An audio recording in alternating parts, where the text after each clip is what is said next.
All right. My name is Greg. I'm over here doing this install. This is a 80, what is it, 87 amp hour Scib made from my buddy Roy from Northwest Lithium. I actually have two of his batteries, and that's a 43.5 amp hour Scib. They have the same chemistry, and so they should be, and they're in the same. They got the same voltage and everything. We're getting them hooked up right now.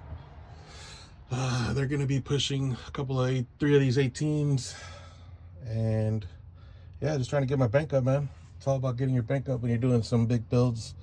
I had to put a pole in here, this and that.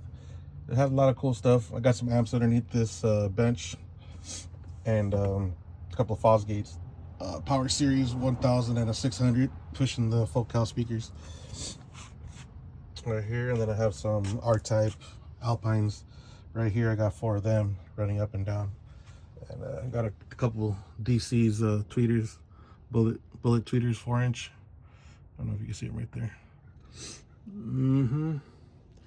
Yeah, just, you know, one thing after another, trying to work on figuring that out, how we're gonna stop the rattles going forward.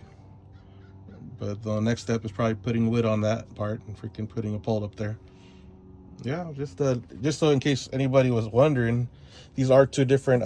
This is going back to the topic of why I was freaking making a video. Anyways, there's a whole bunch of questions about, oh, how do I run two different size batteries? Well, if they're the same chemistry, you can run them, but you can't run them like you would run normal batteries. Normally, you could probably run them, your negative here, positive here, and then from the alternator it'll come here, and then it'll bounce, and then go up to the other side, and then that'll be fine for a small system.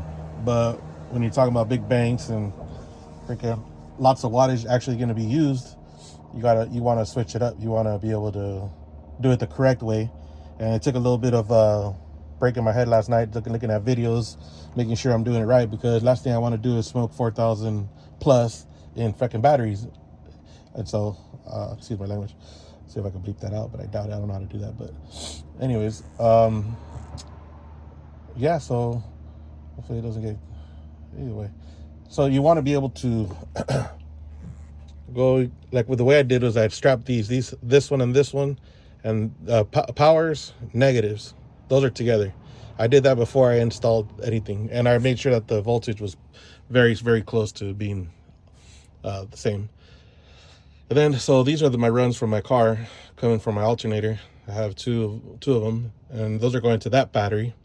And then the grounds from the car from down there are going to here.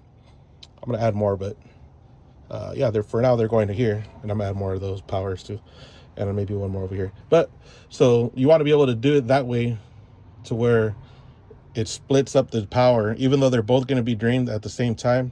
This one's still going to be working more. This one's going to be working a little less. But if you look at them as a tank, they're going to just be both of them being drained together, and then they're both going to be charged together, or else you'll be putting more strain on one or the other. There's different ways to skin a cat, right?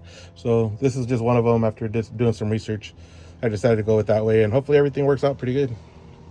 I'll let you know how it goes. A lot of people are wondering, you know, how's it gonna go? And I know I'm one of them. I've seen people do them, and they do them completely different. I've seen them to where they run, this is their main one, and they're just adding an extra one, and so they'll have this one already juiced up, and then they'll just want to run 3 powers, 3 negatives on the top. So, and that really does, and then the charging system still down here, and I don't know how that's just playing backup to this, but you really, I think they say if for the longevity of the batteries, it's better to just break it up that way, and then have them freaking meet in the middle. And obviously they want you to put this on a bank, some kind of plate or something, so you can freaking put it all right here, like two pieces of whatever you got, copper, and then run everything off of that. If you could do that, then that'll be the best way. We'll see how it goes. I'm getting ready to load up some amps. Got a piece of acrylic that's going to be holding at the bench that I'm putting in there, and I'm throwing on a couple of these little bad boys. Yeah, everything's a work in progress. Got another 18 over there. Yep, this is going to be part of the build, man. This is always changing, always changing. So just so you guys know, you know, My name is, I'm in Low Life and TikTok if you guys want to go over and follow me. But, you know, I'm not old, man. I'm just trying to get into some of this stuff. And I do like music and I do compete. So you can probably watch my videos as the bills have been progressing. And obviously they started off low week, but, you know, we're still kicking. All right. Have a good one, guys.